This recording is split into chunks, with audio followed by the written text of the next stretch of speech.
Mga gabing hindi ko malilimutan. Kwarto sa dulo ng pasilyo. Hindi lahat ng kwarto ay bakante. Minsan, may dahilan kung bakit nakasara ang pinto. Ako si Miko, at ito ang gabi ng kwarto sa dulo ng pasilyo. Nangyari ito noong 2019 sa isang lumang apartment building sa Cubao. Nagtrabaho ako noon sa graveyard shift bilang encoder. Mahirap ang oras, kaya naghahanap ako ng murang matutuluyan na walking distance lang mula sa opisina. May inirekomenda ang office mate ko. Isang apartment sa ikatlong palapag. Murang-mura. All in. Pero may catch daw. Ang unit ko ay nasa dulo ng pasilyo, malapit sa kwartong matagal nang walang nakatira. Nang lumipat ako, halata agad na luma ang lugar. May mga basag sa tiles, pintura sa dingding na natutuklap. Pero okay na rin. Tahimik, malamig. Sa tuwing papasok ako sa unit ko, dumaraan ako sa isang kwartong may pinto na kulay abo, luma, at may pintura ng numerong 3B na halos burado na. Isang gabi, mga 2:00, kararating ko lang galing trabaho. Habang binubuksan ko ang pinto ng unit ko, may narinig akong tunog mula sa kabilang kwarto. Parang may nahulog sa loob. Pero ang sabi ng landlady, matagal nang walang nakatira doon. Sinarado raw nila dahil may water damage. Baka may pusa lang o daga, sabi ko sa sarili ko. Pero habang tumatagal, mas dumadalas yung tunog.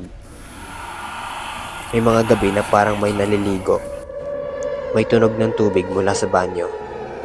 At minsan, tila ba may humuhuni ng mahina, parang awitin para sa bata.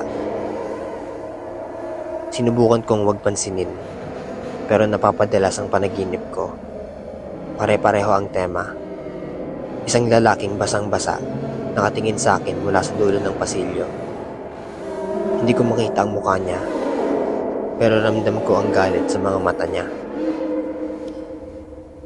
Isang madaling araw, habang naghuhugas ako ng pinggan, naramdaman kong may tumulo mula sa kisame.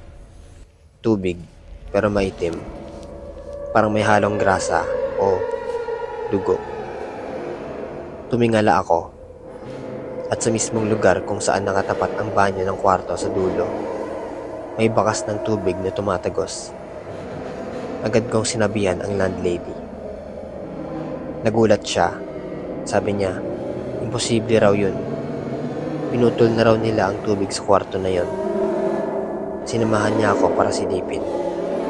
Binuksan niya ang pinto ng 3B gamit ang lumang susi. Pagpasok namin, wala namang tubig. Pero may naaamoy kami. Amoy ng basang kahoy at panis na hangin. At sa loob, may lumang salamin sa dingding. At sa salamin, may bakas ng kamay. Basang kamay na parang kakahawak lang. Nakita ng landlady, napayuko siya. Sa kanya sinabi, may nalunod daw sa unit na yun. Lalaki, walang pamilya. Nagpakamatay sa bathtub. Tumagal pa ng halos 1 linggo bago nakita ng mga kapitbahay. Mula noon, ilang umupa, pero di tumatagal. Laging umaalis sa gitna ng gabi, walang paliwanag.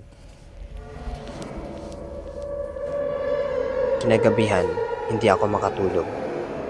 Ang aircon ko biglang bumuga ng hangin na parang galing sa imbornal. Paglabas ko para uminom ng tubig, nandun na naman siya, sa dulo ng pasilyo. Basang-basang lalaki, nakatingin lang, hindi gumagalaw. Sa pagkasilip ko, kumurap ako. Nawala siya. Pero may iniwan siyang marka sa sahig. Basang yapak, papalapit sa unit ko. Doon ako tuluyang natakot. Nagkulong ako buong gabi. Kinabukasan, naghanap na ako ng lilipatan.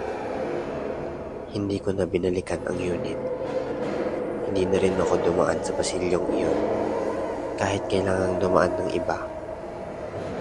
Hanggang ngayon, pag naiisip ko siya, yung titig na para bang sinisisi ako, wala naman akong kasalanan. Pero minsan, sa panaginip, hinahatak niya ako, pababa, sa lugar na basa, madilim, at walang hangin. Kung saan wala nang makakarinig. Kwarto sa dulo ng pasilyo. Hindi lahat ng kwarto ay bakante.